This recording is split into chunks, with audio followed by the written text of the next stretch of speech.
Tati é da Visu, nossa marca parceira. Isso aí.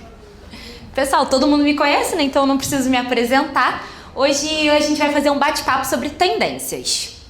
Eu trouxe aqui pra gente começar um pouquinho mais sobre o meu tema, né? Que meu tema é como os acontecimentos no mundo interferem e guiam as tendências na moda. A gente se dividiu assim. E para começar, eu vou explicar para vocês o conceito de moda. Então, moda basicamente é um dispositivo social e é caracterizado pela temporalidade breve e por ser um sistema que afeta a vida coletiva. Ela não existe sem o princípio da novidade. Ela precisa ser constante e regular. E o conceito de tendência, que é um padrão de comportamento ou estilo que é popular e influente em um determinado momento. Lembrando que tendência é cíclico assim como a moda. E é como uma onda que se propaga pelas ruas, nas passarelas e no mundo digital, ditando o que está em alta em termos de vestuário, acessórios, maquiagem, penteado e até mesmo em comportamentos e estilos de vida.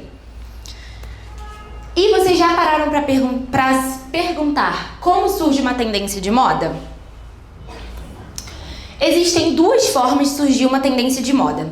Primeiro é o trickle down, que significa gotejamento. Basicamente é uma tendência que nasce em passarelas, passa para os ícones fashion, depois a mídia adere, o mercado de classe média e, por último, o público em geral, que são as lojas populares, ruas e tribos urbanas.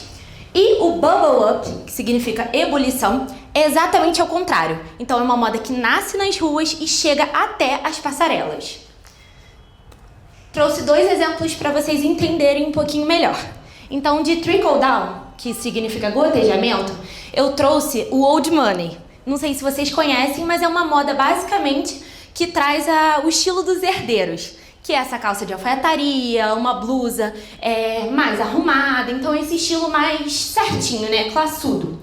E foi uma moda que nasceu nas passarelas, como por exemplo Polo Ralph Lauren, Tommy e outras marcas, e hoje em dia a gente pode encontrar até no Brás. Então ali eu coloquei uma imagem bem contrastante para vocês verem, de uma blogueira utilizando a tendência até chegar no Brás por R$45 no varejo.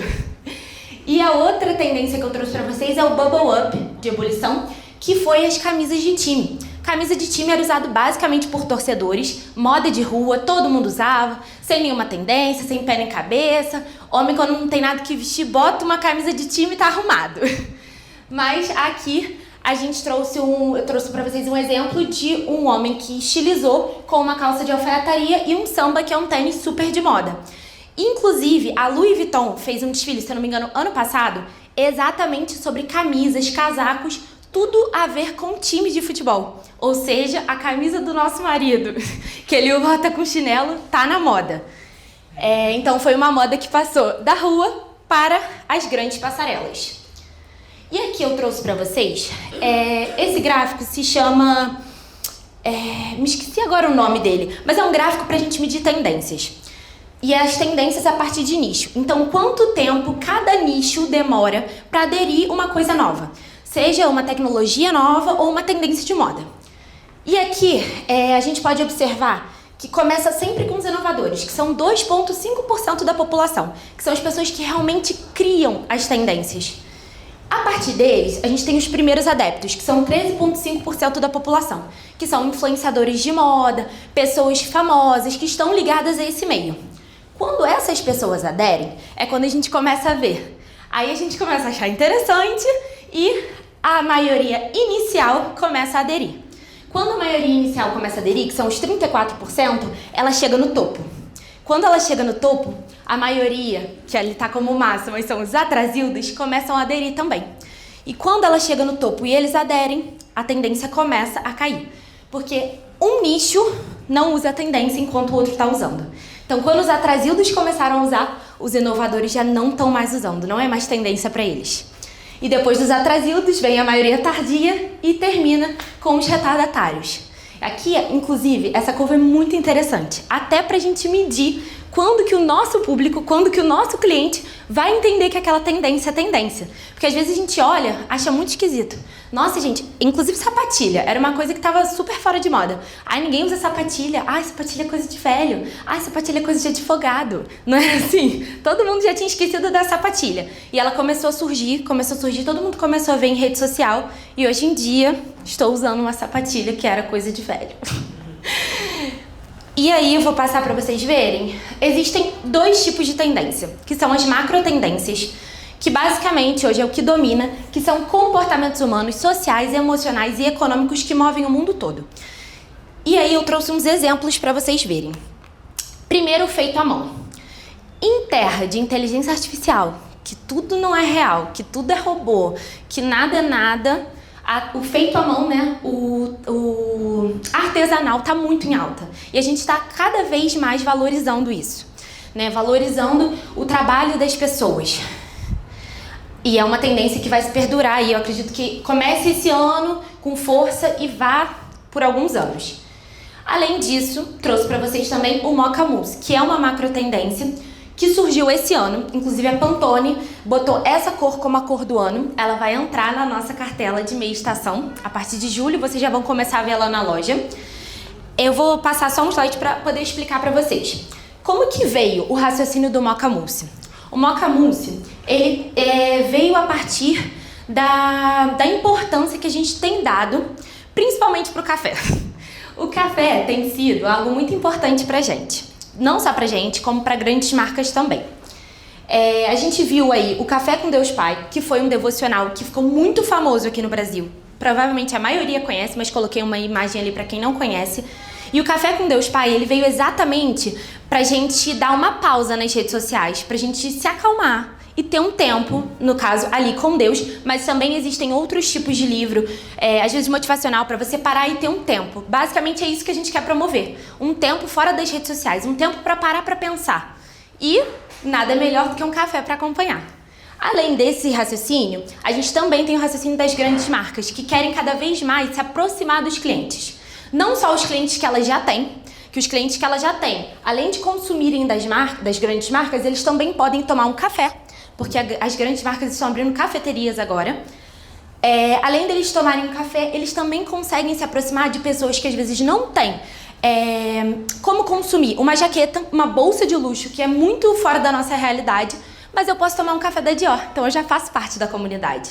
Então eu já me sinto pertencente àquele grupo.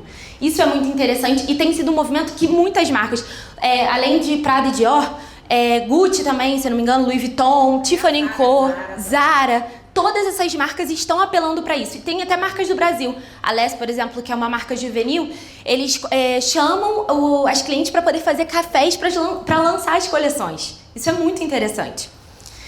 E voltando aqui um pouquinho, o Mocha Mousse ele veio tão forte com essa cor remetendo ao café e a essa pausa, esse conforto pra gente, que ele veio em roupas, ele veio em tonalidade de cabelo. Não sei se alguém já viu no Instagram. Cara, está rodando muito, tem muita gente pintando o cabelo dessa cor.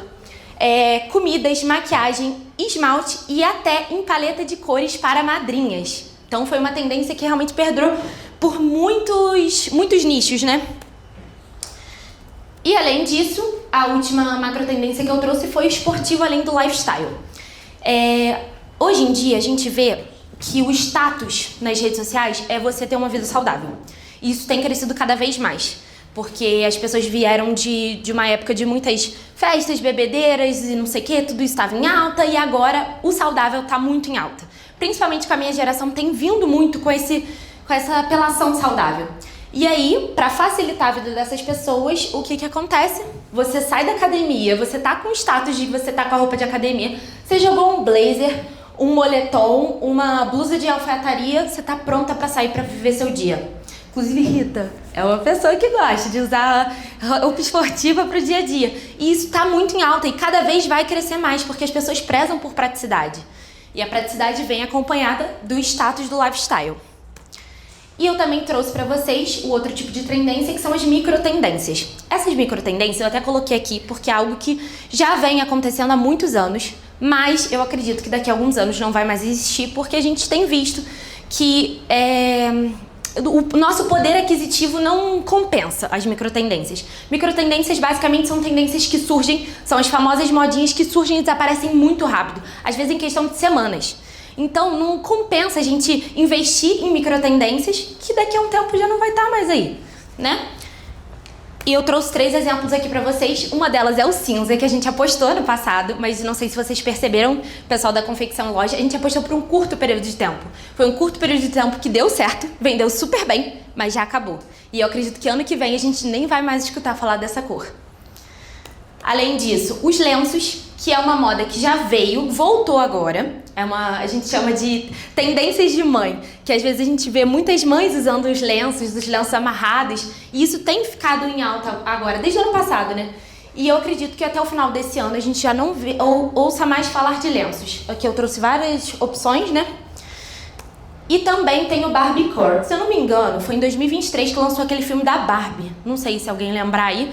Mas quando lançou esse filme, ficou 3 meses essa tendência super em alta. Inclusive teve uma influenciadora aqui de Petrópolis que bateu quase 2 milhões de visualizações num vídeo que ela estava vestindo inteira de rosa. Porque quando a gente teve o lançamento do filme, veio essa coisa muito nostálgica na nossa cabeça. E todo mundo queria usar rosa, principalmente das gerações que curtiram muito a Barbie. Todo mundo queria usar roupas super femininas, mas isso durou 3 meses no máximo e já acabou.